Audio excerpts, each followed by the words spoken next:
In the ashes of the Ottoman Empire, Mustafa Kemal Ataturk forged modern Turkey, embedding deeply the principles of secularism and Western-style reforms.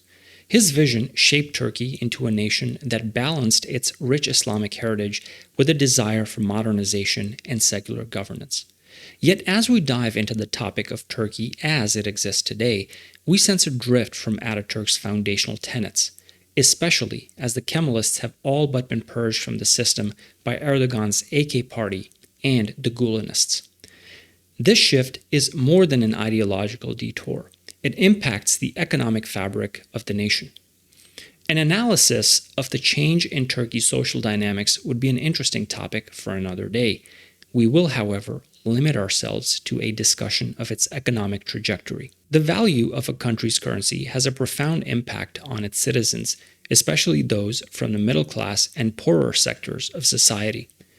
As we all know, most people largely depend on their wages and find it next to impossible to protect their future earnings when the currency falls, as wages rarely keep up with inflation. In 1990, you could exchange $1 for 2,500 old Turkish lira. Fast forward to 2005, and that same dollar could get you a staggering 1.4 million old Turkish lira. Turkey knocked off 6 zeros from their currency and gave birth to the new Turkish lira in 2005. However, Turkey seems to be in a state of economic crisis again. In 2020, $1 was equivalent to 6 Turkish lira. Now, in 2023, that dollar is worth 24 Turkish lira.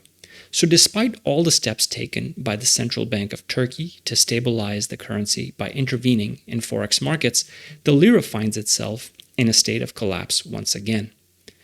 There's another side to this story as well. If you guessed that the Turkish stock market would have performed as poorly as the currency, you'd be wrong. If we look at the stock market, we'll see that it has performed really well. The reason for this counterintuitive fact is that the wealthy members of society can, in fact, shield their assets from inflation by buying assets which are seen as a safe haven. This includes the stock market. This same pattern can be seen in other countries with similar currency crises like Argentina. While wealthy members of society can take shelter in certain asset classes, the situation, however, is an absolute disaster for the middle class in the country. Turkey's monetary policies are pushing the middle class into poverty and the poor into destitution. The Turkish financial crisis is not your typical drama where a reckless government splurges left and right, racking up debt. Most EM countries burn a lot of money on things like subsidizing energy or other pet projects. No. Turkey's storyline is a bit more complex. To say that President Erdogan holds unconventional monetary beliefs would be an understatement. He insists that high interest rates breed inflation, which is like saying eating less makes you fat. As a result, he has destroyed the Turkish central bank's independence by forcing it to keep real interest rates negative, which has turned the lira into an investment nobody wants. This situation sets off a crisis of confidence in the lira. But wait, it gets worse. The people of Turkey see their purchasing power shrinking day by day. Their solution? Buy foreign currency and deposit it with local banks. Banks start filling up with deposits of euros and US dollars. Then along comes the Central Bank of Turkey and borrows these foreign reserves to prop up a falling lira. The result? Well, it's a bit like throwing a glass of water on a forest fire. The banks are left gasping for foreign currency, and the saved up euros and dollars vanish, as if part of some magic trick gone wrong. There simply isn't enough forex in the entire banking system to cover domestic forex claims. To plug holes in the monetary system, Erdogan plays geopolitical chess by getting emergency loans and grants from interested parties worldwide, by a policy of strategic ambiguity. Think of it as ransom, either threatening Europe with refugees or threatening Russia and China to go along with US plans of bringing freedom and democracy to the world. These countries, including some Gulf countries, open swap lines or defer payments due to them. But instead of creating an economic comeback, the financial system pumps credit into sectors like housing and construction. Unfortunately for Turkey, housing and construction are not considered highly productive sectors of the economy. A condo, a house, or a building just sits there not producing anything. The export sector, however, which could have improved the current account balance, is left starving. This is referred to as low-quality GDP growth. To top it off, Turkish citizens, in a desperate move to protect their savings, have started hoarding gold.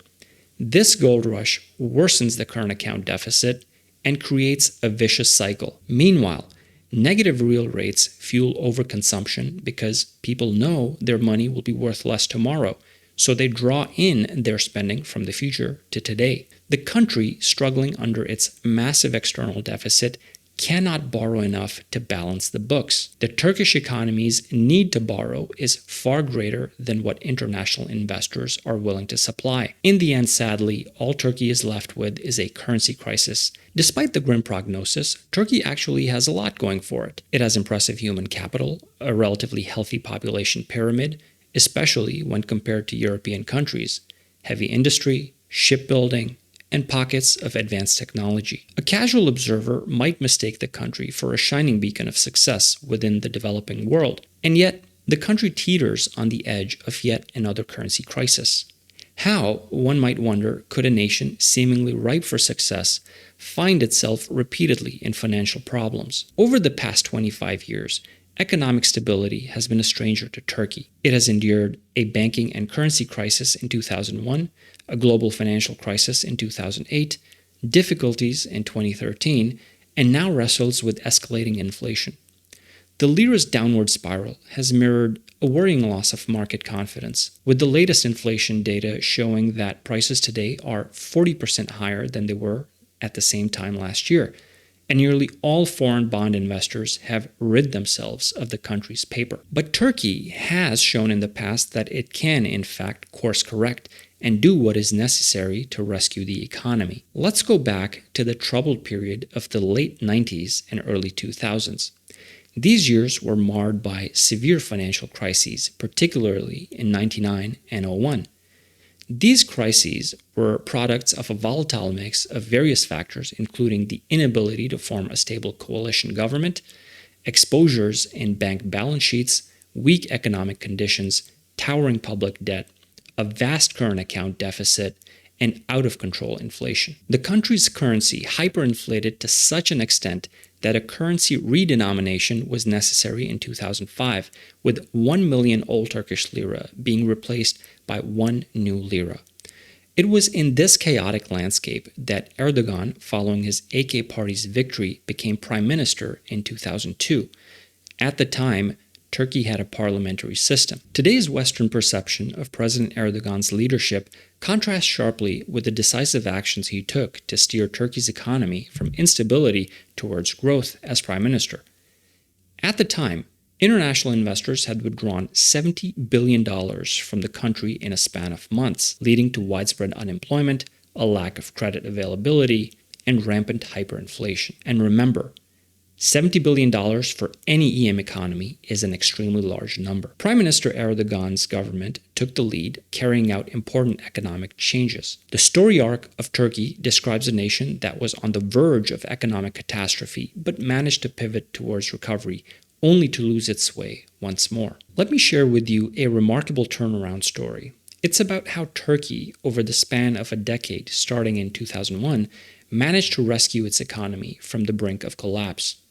This rescue operation is widely regarded as one of the most successful IMF programs in history. When nations approach the IMF for assistance, the IMF expects these borrowers to commit to reforms or conditionalities in order to get the cash.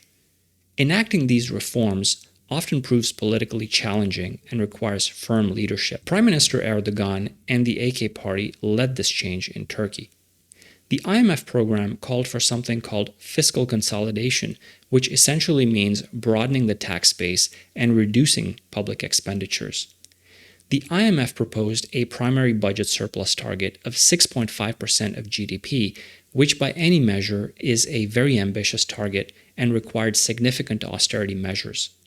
The program also aimed to revamp the banking sector, the weak link in Turkey's economy. IMF's plan involved improving bank balance sheets and risk management and strengthening the banking supervision agency. Simultaneously, profound structural reforms were initiated, including privatizing state-owned enterprises, thus transitioning the economic control from public to private hands. Moreover, Turkey's monetary policy underwent a significant shift, discarding the managed exchange rates for a free-floating exchange rate and an implicit inflation targeting framework.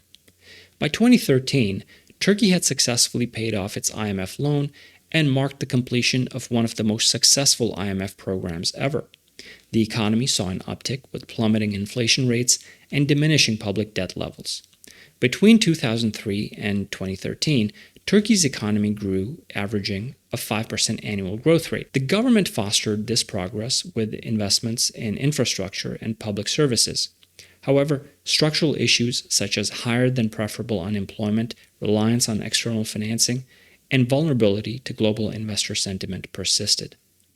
During this period, FDI, or foreign direct investment, was also attracted to Turkey due to its strategic geopolitical position, skilled labor force, and a large domestic market. Its potential EU membership prospects further boosted Turkey's global appeal. To bring Turkey back from a really bad situation in about a decade's worth of time was a remarkable achievement. The real question is, does President Erdogan have it in him to do it all over again? As of now, it looks like the end of the road for President Erdogan's strategy of generating concessions due to his geopolitical ambiguity, and this is something he seems to somewhat understand.